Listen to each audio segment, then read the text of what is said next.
favor. Look at the person sitting next to you. Okay, about half of you are looking at someone with herpes. Or more specifically, someone with the herpes simplex virus. But don't worry, we can't tell who's who, because herpes simplex is a ninja. The herpes simplex virus comes in two forms, both of which cause painful blistering ulceration of the skin, either on your face as cold sores, or more sadistically, in your genitals. Not sounding particularly stealthy ninja so far, I grant you. But after the blisters disappear, and you think you're in the clear, the virus hasn't gone. It's just hiding. It's made its way into a nerve cell, climbed up that nerve cell, and stopped just outside your brain or spinal cord. And there it enters a dormant state known as latency. And in this dormant state, the only thing the virus is working on is maintaining its cover.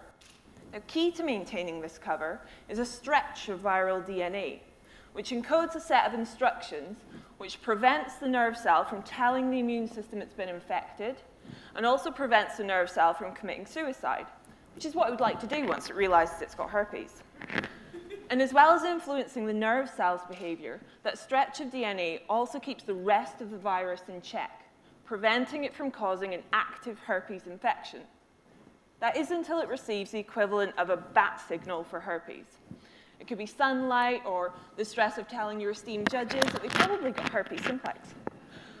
Whatever the trigger, it causes the virus to reactivate, move down that nerve cell and back into the skin, where it causes new blisters.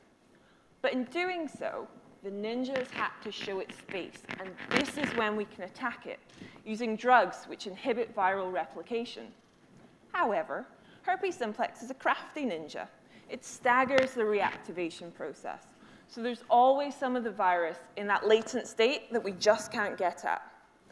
Now, scientists have been trying to develop a way to make all of the virus reactivate at once so we could wipe it out. Unfortunately, they've not been successful yet. To date, there is no cure for herpes simplex.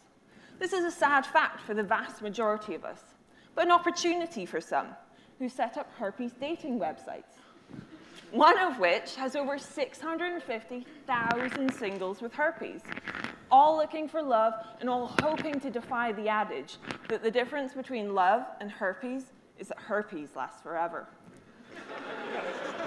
Now, those of you hoping that you're in the herpes-free half of the audience, I'm afraid I've got some bad news.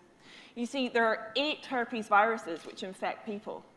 You might have heard of some of the others, like the virus that causes chickenpox.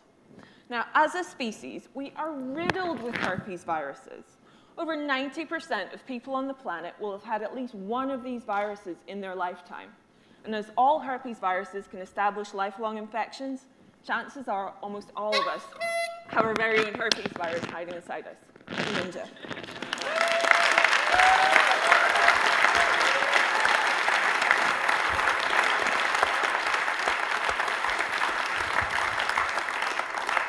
Catherine, just before the judges start, you mentioned you're a grants advisor at Wellcome Trust. So just a little clarification. Claire, I know you work for Wellcome, so there's a slight conflict of interest here. Can I just check if either of our judges have ever applied in the past or might be likely to apply in the future for, say, a grant from the Wellcome? Jim, squeaky clean, Mark? Possibly. Mark, possibly. Okay, so basically, Jim, you're taking the lead on this one. You're the only one we trust. Oh, right. Okay, right. Very interesting choice of subject matter. I mean, did you come up with it because, you know, as a sort of a public health warning exercise, or just because it's a fascinating topic?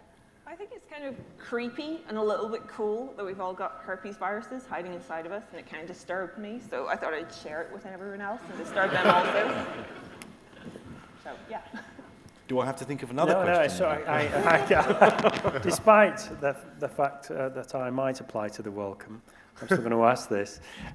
Viruses, they've had a lot of press over the last 5 years as a therapy.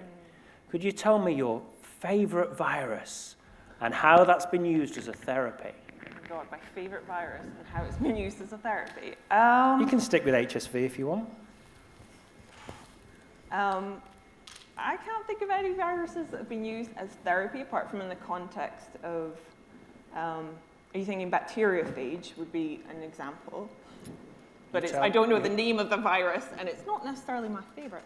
So bacteriophage would be a virus that can infect bacteria.